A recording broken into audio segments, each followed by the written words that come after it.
Good day mga ka-sports natin dyan. Dahil nga mamaya papatapos na ang elimination round ay magsisimula na nga tayo sa semifinals. Ngunit kahit sabihin natin na semifinals pa lang, aalamin na natin at kikilatisin kung sino-sino talaga ang papasok nga sa Magic 3 para magkaroon nga ng bronze medal, silver medal at higit sa lahat ang gold medal. Sa tingin nyo, sino kaya sa team na ito? Ang aking prediksyon ay never pa ngang nagkakamali at dito nga ang pag-uusapan natin muli ang prediction nga ng ating mga kawais kung sino ang magkakaroon nga ng medalist at sino ang magcha-champion.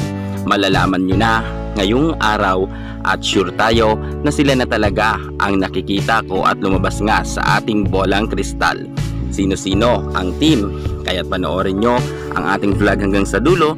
Baka mamaya isa na sa iyong mga paboritong volleyball player na team ang magcha-champion. Eto na ang aking prediction.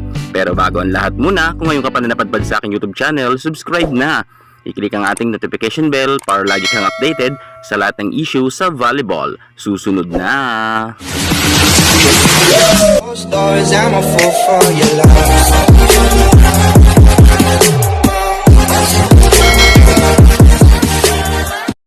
At dahil nga papatapos na ang PVL All Filipino Conference, ay marami na talaga ang kanya-kanyang mga volleyball fanatic na may mga prediction rin na nagsasabi ang kanilang favorito daw na team ang magcha-champion. Meron naman nagsasabi na ang kupunan daw na Ea Laure ang magcha-champion sapagkat ito daw ang dark horse ngayon ngang conference. Meron naman nagsasabi na ang kupunan naman ni Remy Palma ang Petrogas Angels sapagkat nga mas pinalakas na daw ito dahil sa semifinals at finals ay papasok na nga si MJ Phillips.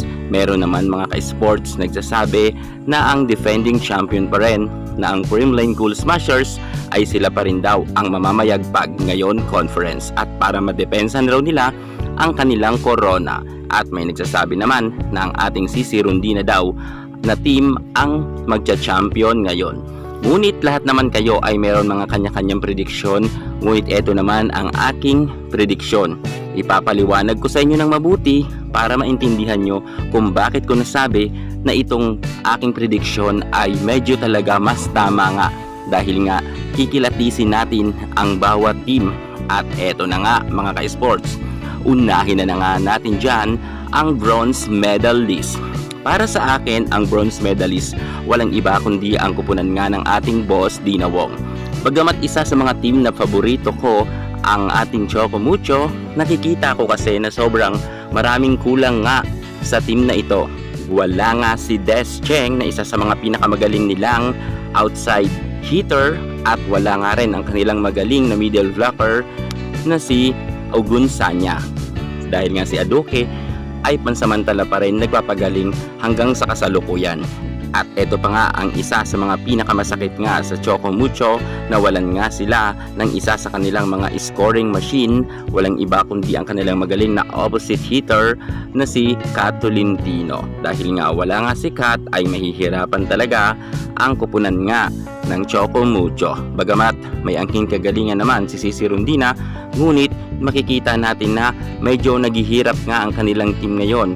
Mahirap nga ang kanilang mga nakalaban na team kung saan nga pinatiklop agad sila ng CCS sa loob lamang ng 3 set. At nang nakalaban nga nila ang Farm Fresh Foxes ay nahirapan nga ang kupunan nga ni Boss D. Kahit sabihin natin na nanalo sila, sobrang dikit ng laban. Subalit kung nariyan nga si Kat Tolentino, sure tayo na mabilis ang magiging pagkapanalo nila. Ngunit talagang nahirapan talaga ang nasabi natin Choco Mucho sa Farm Fresh at na-challenge nga sila. At dahil nga pagdating nga dito sa semifinals, mas mahihirapan ang Choco Mucho dahil ang 4 na team na nakapasok ay sobrang lalakas. Syempre, alam naman natin na wala nga si Kat Tolentino, kung kaya malaking kawalan talaga ito, lalo't wala nga silang pang sub. Masyadong yung mga magagaling na spiker nila gaya nga ni Des Cheng at ni Ogun Sanya na middle blocker ay wala nga silang pang replace. Dahil alam naman natin na mismong si Coach Dante Alensinuri na nang nagsabi na mababaw pa ang kanilang mga bench. Hindi gaya raw ng CCS na malalim raw ang kanilang bench. Kung kaya, ang aking prediction ay paborito ko man ang kupunan ni Boss D. Sure tayo na bronze medalist lang ang kanilang makakaya ngayon conference. Siguro bawi na lang sila sa next na season. Pero sa ngayon talaga mahihirapan ang Chocomucho. Kung kaya tatama talaga ang aking prediction na sila ay magkakamit nga ng bronze medal sa ngayon.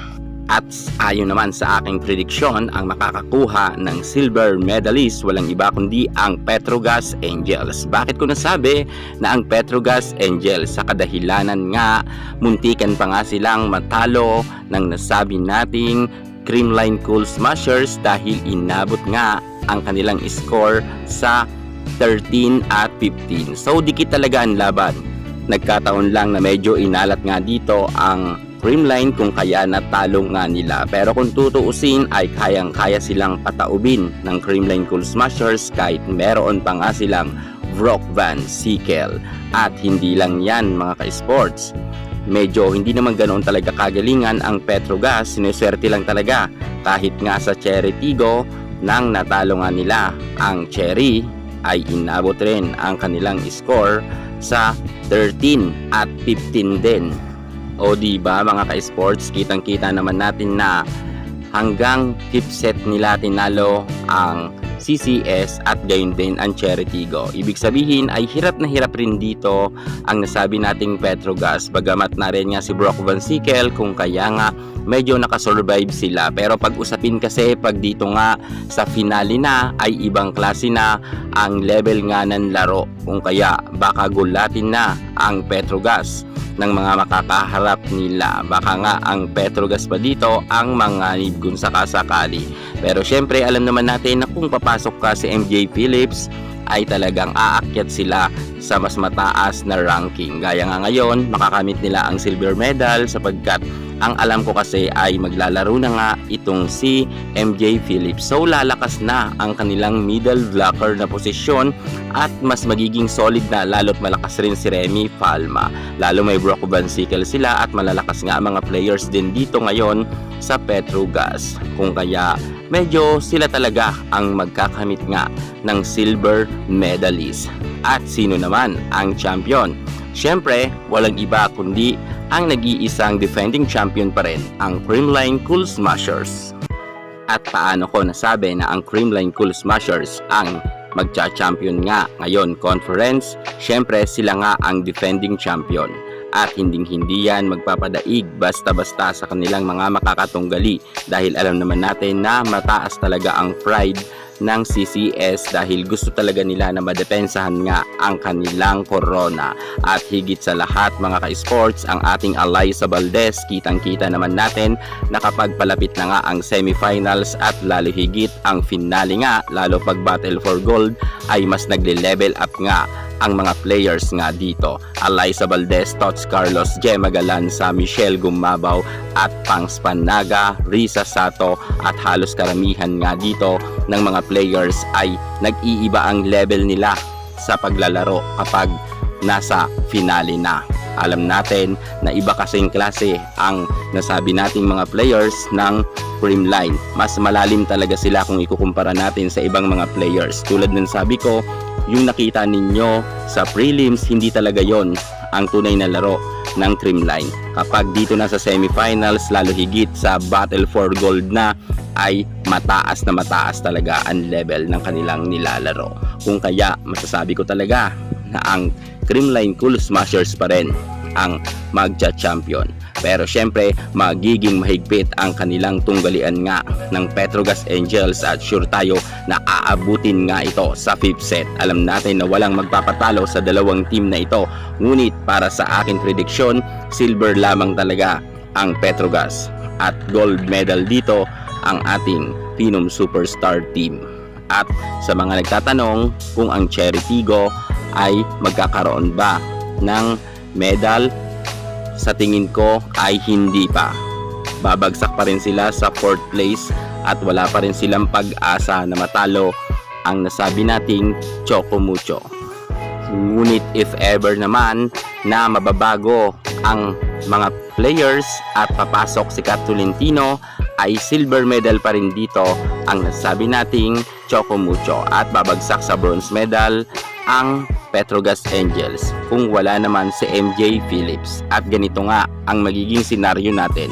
First pa rin ang ating Alyssa Valdez, second pa rin ang ating Sisi Rondina kung makakabalik si Kat Tolentino, at nasa third ang Petrogas. Iyan ngayon ang ating finale. So kayo mga ka-sports, sino ba ang para sa inyong magcha-champion?